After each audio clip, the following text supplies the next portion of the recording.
গ্যাসের অভাবে ঘুটে রান্না আর তো উপায় নাই। এই যে হোটেল রেস্তোরাঁয় কয়লা রান্না বিজেপির দাওয়াই। গোসাই অখিল ভেবে বলছে সদাই, গোসাই অখিল ভেবে বলছে সদাই, এমন সরকার দরকার নাই। গ্যাসেরই দাম বেড়ে গেল মুদির জামানা, গ্যাসের দাম বেড়ে গেল মুদির জামানা। এই যে কি অবস্থা, দুরবস্থা, এই যে কি অবস্থা, দুরবস্থা, এই যে মানুষের দুঃখের সীমা নাই।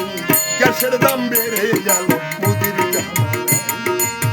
উত্তরবঙ্গের বাউল গানও এবারে প্রতিবাদের সুর। প্রধানমন্ত্রী নরেন্দ্র মোদীর বিরুদ্ধে এবারে গান বাঁধলেন বাউল শিল্পী অখিল গোসাই। একই অবস্থা, দুরবস্থা, হাতে এক তারা, পরনে গেরুয়া, তাতেই গ্যাসের সংকট, মূল্য বৃদ্ধি বিষয়কে সামনে এনে গান গাইলেন শিল্পী অখিল। তিনি দক্ষিণ দিনাজপুর জেলা লোকশিল্পী সংগঠনের জেলা সভাপতি। উল্লেখ্য, দক্ষিণ দিনাজপুর জেলায় একাংশ জুড়ে দেখা যাচ্ছে গ্যাস ডিলারের দোকানের সামনে লম্বা লাইন। যেভাবে গ্যাস সিলিন্ডারের সংকট তৈরি হয়েছে আর তাতে কতদিন হেসেলে রান্না হবে তা নিয়ে দুশ্চিন্তায় সাধারণ মানুষ। এমনকি স্কুলে মিড ডে মিল পর্যন্ত পাচ্ছে না পড়ুয়ারা। সেই অভিযোগ সামনে উঠে এসেছে। এবারে সেই আবহে গান বাঁধলেন শিল্পী। প্রধানমন্ত্রী নরেন্দ্র মোদীর জমানায় গ্যাসের দাম বেড়ে গিয়েছে, মানুষ লম্বা লাইনে দাঁড়াচ্ছে, এই সমস্ত বিষয় উঠে এসেছে অখিল বাবুর গানে। চারিদিকে যখন গ্যাস সিলিন্ডারের জন্য রীতিমতো হাহাকার পড়ে গিয়েছে, ঠিক সেই সময় এই গান অত্যন্ত প্রাসঙ্গিক বলে মনে করা হচ্ছে নেটিজেনদের তরফে। ইতিমধ্যে এই গান ভাইরাল হয়ে পড়েছে সমাজ মাধ্যমে। নমস্কার, আমি অখিল গোসাই বলছি।